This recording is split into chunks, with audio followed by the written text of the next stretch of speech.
This decade's coming to a close, and that means I get to talk about my top 10 favorite comic book films from this decade. This was definitely a hard list to do because there are so many great comic book films from this decade, and I really had to take my time and choose what were some of the ones that I rewatched the most over this decade, what were the ones that impacted me the most. That's how this list comes out, guys. Make sure to comment down below. Let me know what your guys' thoughts are. What are your favorite comic book films from this decade? And, of course, make sure to hit that like and subscribe button so you don't miss out on any of these lists coming up. Thank you guys again so much for watching this, and, of course, let's get to it.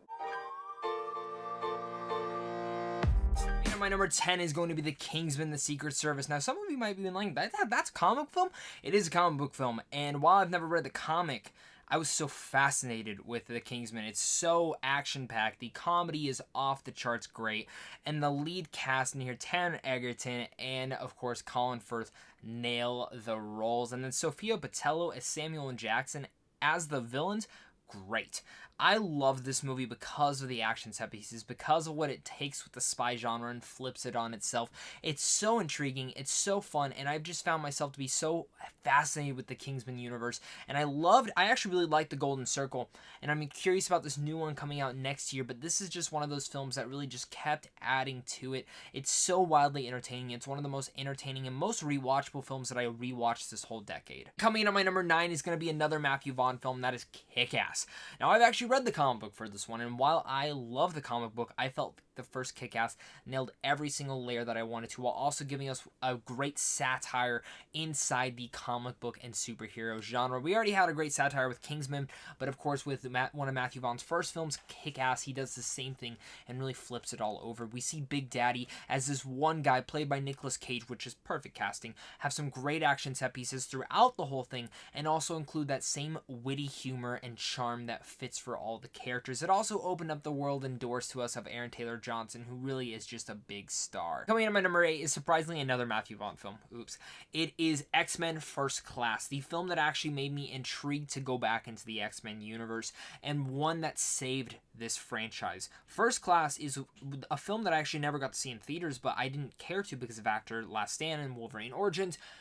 I bought it, and I sat down and I'm like, oh my god, this is amazing. McAvoy, Fassbender, and Lawrence are incredible in here, and it really opened up the world of X-Men again to new eyes and older, while bringing in new audiences and setting us up for Days of Future Past. Coming in on my number 7 is the best Superman film. Yes, I said it.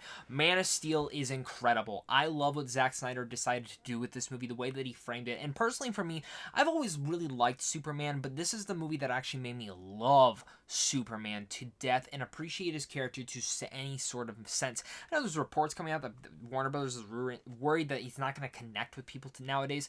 Man is still connected to me. And I think if you can do what you're doing with Captain America, you can definitely do the same thing with Man of Steel. Henry Cavill is a perfect Superman, and he's the best Superman to date. Number 6 is Joker. Now, I'm a major fan of Heath Ledger's performance as the Joker, and hearing that Joaquin Phoenix was going to play Joker, I was sold. I was sold because I think Phoenix is the best working actor to date. And walking out of Joker, I loved his performance. I think his performance is fascinating, and it leaves Joker to be one of the best comic book films of this decade because of that performance. While the film does feel the same as many other Scorsese movies, and you can definitely feel that in a lot of its tone and story structure, it's that performance that's fascinating, unnerving, and at the same sense, unsettling.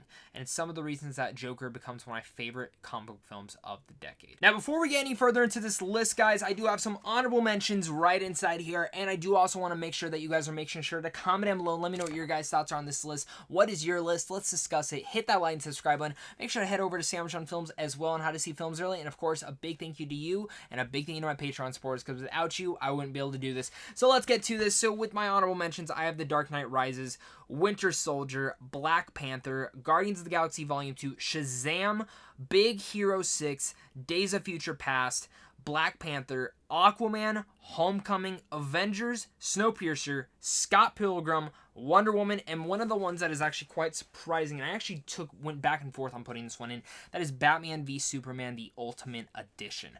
It is one that actually completely changed the movie franchise. Like, literally went and said, hey, we're going to change how this movie is, and it actually made me love the movie more than I ever thought I would. Coming in at my number 5 is every single Avengers film, but mostly Infinity War and Endgame. I absolutely love what the Avengers have done for the MCU, and in general, I didn't want to place too many MCU films inside this list because it's not fair. I could have easily done Captain America and Winter Soldier. I could have done this and that. But I wanted to place Avengers in here because I do think that this is one of the best comic book films ever created. The fact that they built up these characters, solo films, and then add them into a team up, it's something that you've never heard about. And now it's inspired many other cinematic universes to come about. And coming in at my number 4 is Guardians of the Galaxy, my favorite MCU film to date. I love Guardians of the Galaxy. It's the one movie that has stuck in my mind. It's my most rewatched MCU film. I very much relate to Star-Lord and Rocket, and I love Groot to death.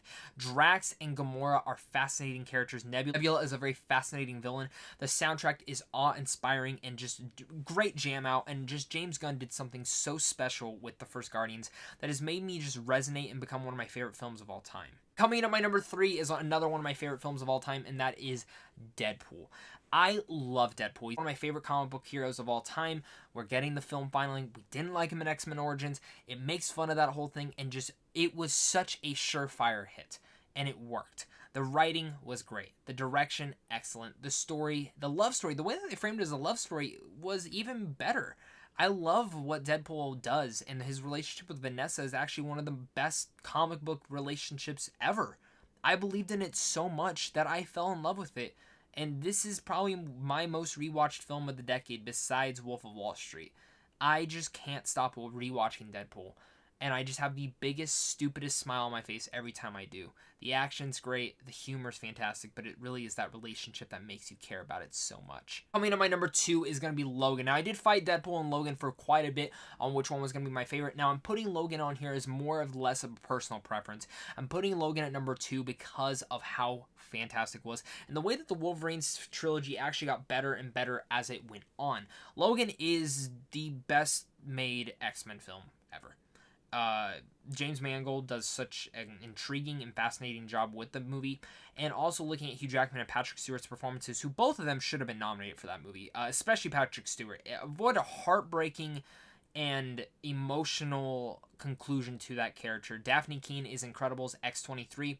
It really is overall everything that you've wanted from the Wolverine character. Hard R, great action, a fantastic story, and a great conclusion to the Wolverine character that we know and love. Number 1 is one of the biggest surprises of the decade, and that is Spiderverse. I never thought in my life that I would be saying this, that a cartoon animated Spider-Man would be my favorite comic book film of the decade, but it is. It's one that riveted me, surprised me, shocked me, left me emotionally unstable, but at the same time made me fall in love with it. I have watched this film so many times. Anytime I've gotten on a plane, I've probably watched it at least once or twice. The soundtrack is fantastic, but it's the character of Miles Morales that makes me fall in love with this movie. What they do with Miles' character, the way that they open up the Spider-Verse world, the way that they have all these great side Spider-Man characters coming in that grab you on, and the fact that this movie made like zero money. I mean, it made enough to get a sequel, but it deserved more. And I think this is a movie that people are finally checking out as it's on Netflix and really coming to terms going, damn, this is a great Spider-Man movie. And I think it actually makes people appreciate Spider-Man more. It's a different take on the Spider-Man character. It's a different take on this world. And it's just a fantastic one at that. That's going to be my top 10 favorite comic book films of the decade. What did you guys think? Make sure to comment down below. Let me know what your guys' thoughts are. Again, all film is subjective, so if you don't agree with my list, I might not agree with yours, but that's what's great about film. So let's discuss it down below. Again, hit that like and subscribe button. Until next time, stay classy.